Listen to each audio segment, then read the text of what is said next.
अस्सलाम वालेकुम, मेरा नाम अजवर है और आप मेरा चैनल देख रहे हैं काबिश। एक छोटी सी कोशिश उन ख्वातीन और हज़रात के लिए, उन बच्चों के लिए जो कि ऑस्ट्रेलिया आना चाहते हैं या दुनिया के किसी भी दूसरे मुल्क जाना चाहते हैं अपनी फाइनेंशियल स्टेबिलिटी के लिए, एक बेहतर मुस्तकबिल के लिए, जिसमें ऑस्ट्रेलिया, कनाडा, यूएसए और यूरोप वगैरह शामिल हैं। तो देखने में आया है कि कैरियर काउंसलिंग की बहुत कमी है। एक लिमिटेड नंबर ऑफ प्रोफेशंस हैं जो कि पेरेंट्स से सुन लेते हैं लोग, या फिर दोस्तों ने सुन लिया और उन्हीं फील्ड्स में दाखिला ले लेते हैं। अक्सर औकात ये होता है कि ये फील्ड्स सेचुरेट हो चुकी होती हैं। अगर आप एज ए स्टूडेंट ऑस्ट्रेलिया आ रहे हैं या किसी दूसरे मुल्क में जा रहे हैं और आपने किसी ऐसी फील्ड में दाखिला ले लिया जो कि सेचुरेट हो चुकी है, जिसकी डिमांड ज़्यादा नहीं है, जिसके जानने वाले बहुत ज़्यादा लोग मौजूद हैं, तो कंपटीशन होता है, जॉब्स देखनी मुश्किल होती हैं और माइग्रेशन ढूंढने में काफ़ी मुश्किल, माइग्रेशन लेने में काफ़ी मुश्किल होती है। जैसा कि ऑस्ट्रेलिया की माइग्रेशन के बारे में मैंने ऑब्जर्व किया, मैंने मुशाहिदा ये किया कि जी स्टूडेंट्स पाकिस्तान से बैठ के दाखिला ले लेते हैं लिमिटेड कोर्सेज में। आमतौर से ये एजुकेशनल कंसल्टेंट होते हैं, उनको गाइड कर देते हैं कि जी इस कोर्स में आसानी से दाखिला मिल जाएगा। बात ये नहीं है कि दाखिला आसानी से किस में मिलेगा, बात ये होती है जो असल मैटर करती है कि जी आप 3 साल बर्बाद करने के बाद और लाखों डॉलर बर्बाद करने के बाद आपको उस फील्ड में जॉब मिलेगी या नहीं मिलेगी, और उससे भी ज़्यादा इंपॉर्टेंट ये है कि आपको माइग्रेशन मिलेगी या नहीं मिलेगी। तो आज का वीडियो एक ऐसे प्रोफेशन के बारे में है जो कि बहुत तेज़ी से उभर रहा है, न सिर्फ ऑस्ट्रेलिया में बल्कि दुनिया भर में, और हमने इस पर थोड़ा सा टच किया था पिछले वीडियो में। तो मैं एक ऑस्ट्रेलियन गवर्नमेंट की वेबसाइट पर हूँ और ये 4 मैंने टैब्स खोले में 4 या 5, और ये सारे के सारे लिंक मैं वीडियो के डिस्क्रिप्शन में डाल दूंगा। तो ये है इमर्जिंग ऑक्यूपेशंस, ऑस्ट्रेलिया की गवर्नमेंट की एक वेबसाइट है।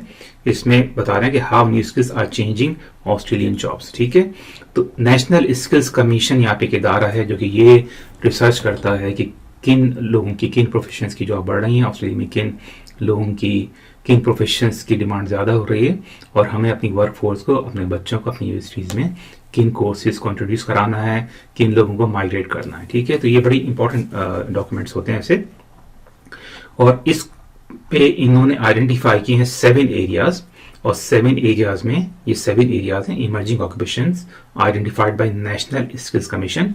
2020 में ये कमीशन बैठा था और 2021 में इन्होंने अपने ये रिजल्ट शाया किए, और अगले 5 साल के लिए होते हैं ये। ठीक है, तो ये 2024-2025 में जिन प्रोफेशंस की बहुत ज़्यादा डिमांड है ये होगी, उनके बारे में।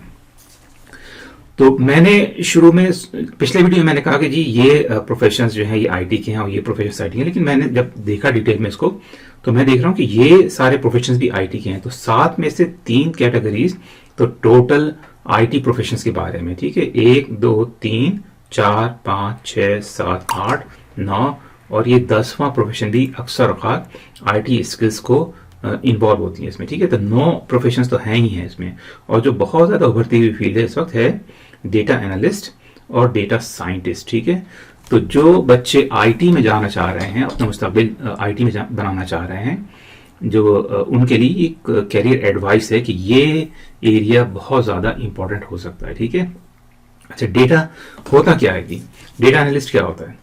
सबसे पहले देखें कि डेटा एनालिस्ट की जॉब्स कितनी है ऑस्ट्रेलिया में। ठीक है, तो ये मैं seek.com की एक वेबसाइट पर हूँ, ये एक जॉब सीकर वेबसाइट है, इसको हम पहले बहुत दफ़ा देख चुके हैं, और इस पर मैंने टाइप किया डेटा एनालिस्ट। 13,264 जॉब्स हैं। ठीक है, ये नर्सिंग की जॉब से जस्ट थोड़ा सा कम है, नर्सिंग में इस वक्त 15,000 जॉब्स हैं, और नर्सिंग के प्रोफेशंस को इस वक्त बहुत ही तेज़ी के साथ और बहुत ही आसानी के साथ माइग्रेशन मिल रही है। ठीक है, गालिबन इसकी वजह कोविड थी, लेकिन मैं 20 साल से ऑस्ट्रेलिया में हूँ और मैंने हमेशा देखा है कि नर्सिस की हमेशा शॉर्टेज रही है। तो ये मुझे जान के बड़ी हैरत हुई कि डेटा एनालिस्ट की जॉब नर्सिस से जस्ट थोड़ा सा पीछे हैं, तो तकरीबन उतनी ही डिमांड है, और इसमें सैलरीज भी बहुत मुनासिब है, $60,000 to $70,000 पर ईयर ऑस्ट्रेलिया में।